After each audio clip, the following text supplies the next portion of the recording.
how to focus with ADHD. Today, we're going to talk about why focus is more of a challenge for those with attention deficit issues and what those of us that are neurotypical without ADHD can learn from the tools that ADHDers use to focus. Hi, everyone. I'm Jen. I'm the founder of Life After Busy, and I'm a productivity coach. I help female creatives and entrepreneurs achieve more by doing less through personalized productivity. And today I am very excited to get into how to focus with ADHD. We're going to talk about why focus is different for those with attention deficit issues and get into some of the tools and techniques they can use to get more focus and to really get in control of their attention. But this isn't only for those with ADHD, because the tools that I've learned through my journey with ADHD can be used really for anybody that wants to refine their focus. And I want to give you guys a little bit of background on my journey with ADHD. So my oldest child was in kindergarten, so 5 years old, when she was first diagnosed with ADHD. So the kind of precursor, she has also a Tourette's diagnosis. So we were already really spending a lot of time in doctor's offices and psychiatrists, neurologists trying to figure out what was going on with that. But the diagnosis finally came when we took her to a licensed educational psychologist, and I'm going to read to you exactly what that is so you understand. An LEP, so licensed educational psychologist, is authorized, I live in California, by the California Board of Behavioral Science examiners to conduct private assessments, provide direct intervention services, to consult with schools and families, as well as make professional recommendations for individuals who may experience learning and behavioral problems regardless of age. So I was in the camp along with my husband. We really wanted to try everything we could before we chose to use medications. I know there is a lot of differing of opinions around that subject, but that's where we were at. So we really went deep into doing some testing and went the direction of the LEP and finally got the diagnosis. We did do some work with occupational therapy, and she had some sensory issues, which is very common in those with ADHD. And we did eventually decide to use medications. And then my son later also got a diagnosis, and we went a similar route with him as well. So that's my journey. I have been very invested in trying to find tools and hacks to help them focus, because as you know, when you're a kid in school, you're tasked with sitting and paying attention to things that you find very, very boring. So these ADHD kiddos tend to get into a lot of trouble and really, really struggle with focus. And so that brings me to my next topic, and why is focus different in those with ADHD versus neurotypical? So that's the language. Neurotypical are those people that just have a regular brain. It just operates without any attention issues. And what's going on is ADHD brains are naturally low on dopamine and norepinephrine. I'm not going to get into all of the biology here, but those control brain arousal and attention levels. So they not only have some trouble finding focus in the first place, but they also have something called hyperfocus, which many ADHDers are entrepreneurs, because this can be a superpower. So this is when they spend hours doing or researching a task or a topic that they really, really enjoy.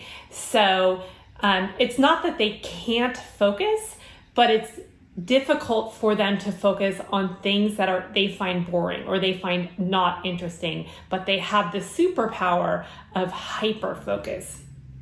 In addition to that, impulse control is an issue with those with ADHD. And basically that means they can't resist an urge. Resist an urge maybe to check their phones, or here's actually a really great example.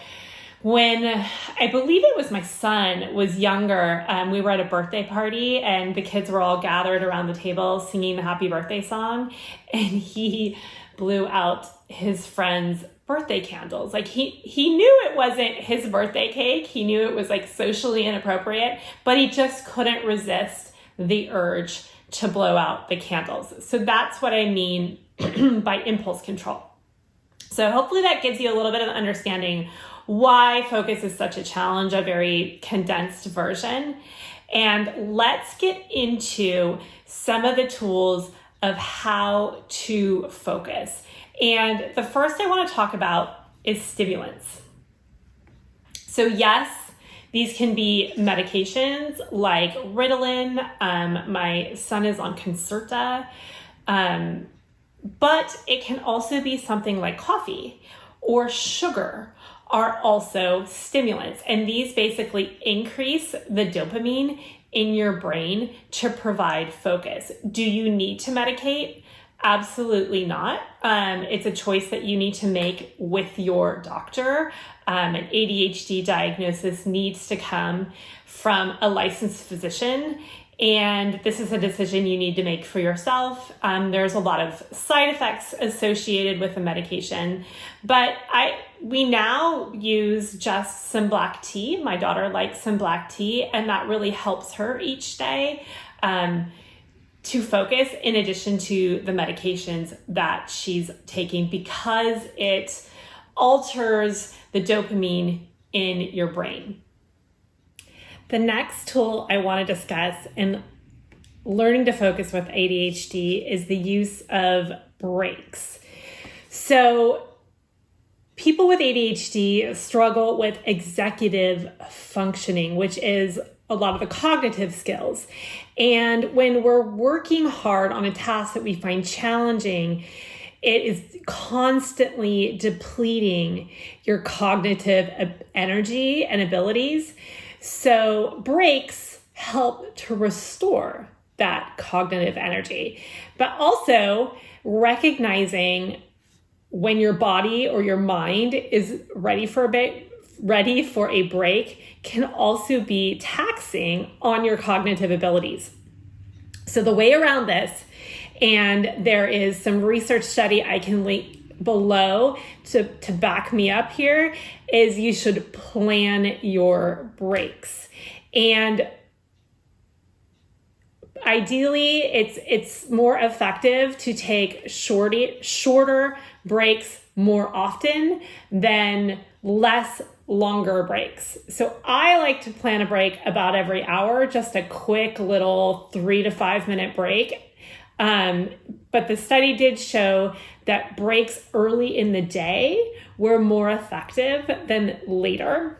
And then you might be thinking, so Jen, what should I do during these breaks? And the study went to show that it doesn't really matter what you do as long as it's something that you enjoy. Actually, I take that back. It does matter a little bit what you do, but you should be doing something that you enjoy and something that isn't going to get you emotionally charged. So scrolling Instagram and checking news might not be the best choices, because if that's going to get you emotionally charged, that's also going to take away from your focus. The next one I want to discuss is meditation. So people with ADHD are constantly getting lost in their thoughts, or their brain is running. I like this analogy. It's like the engine of a Ferrari. It's running 1,000 miles a minute. And if you think about exercise, so say you want to be an amazing basketball player. The more time you spend out on the court practicing those shots, the better you're going to be. So ADHDers actually have a little bit of an advantage when it comes to meditation because your brain is so busy and you constantly have thoughts coming up again and again. In a, say, like standard 10-minute meditation session, you have more opportunities to recognize your brain is getting pulled into thought, and you have more opportunities to bring it back. The problem with meditation, in my experience, has been that a lot of people with attention issues find it boring. So one thing that's great for this is actually those guided meditations. I use the Calm app with my kids, and just having that little voice in their head to remind them to pull away from thought and focus on the inside or focus on their breath seems to help. Another idea is, if you don't have access to those guided meditations, is instead of focusing on breath, is actually focus on like ocean waves or some sort of sound. So every time that your mind drifts away, you are letting go of that thought and bringing it back to sound again and again and again. And sounds like an ocean crashing wave can be more interesting than just tuning into your breath alone. And this really goes into your daily work because it builds that muscle of self-monitoring. The more you practice it, again, that analogy of the basketball player, the more you practice bringing your mind back to whatever task you want to be focusing on, the better you'll be moving forward. So that's why meditation is such an effective tool in teaching focus for those with ADHD. The last one I want to share is fidgets. So many people with ADHD, my kids are a perfect example, have a lot of energy. They might have a lot of nervous energy, and fidgets can help redirect this energy. When my daughter first got diagnosed, mental health was not at the forefront it is today. And getting fidgets into the classroom was a challenge. The one thing that really worked amazingly well for her is this elastic band they put around just the front feet of her chair, and she could push on it with her feet.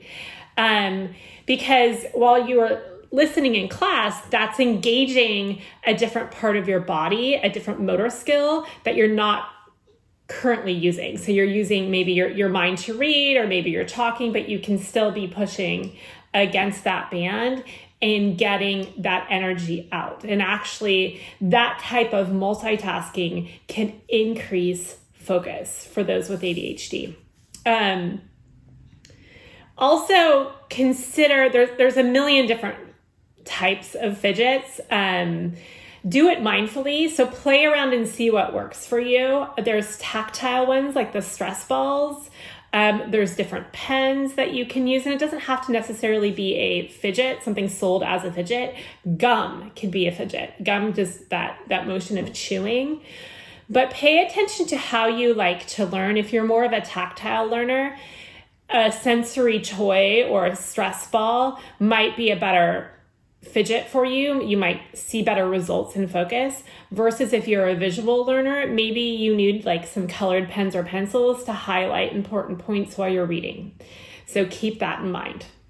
Okay, so just to sum up, the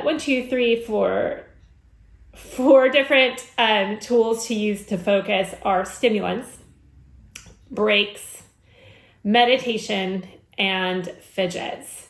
And I'd love to leave you with this thought. One thing to really direct your focus is by having a routine where you set what you want your focus to be at the end of each day. So when you start the following day, you can implement all these tools I've given you to direct your focus. And the reset routine, a free video series I have, is an excellent way to set those priorities on a daily basis. So I will leave that link for you below as well. Make it a great day. Bye for now.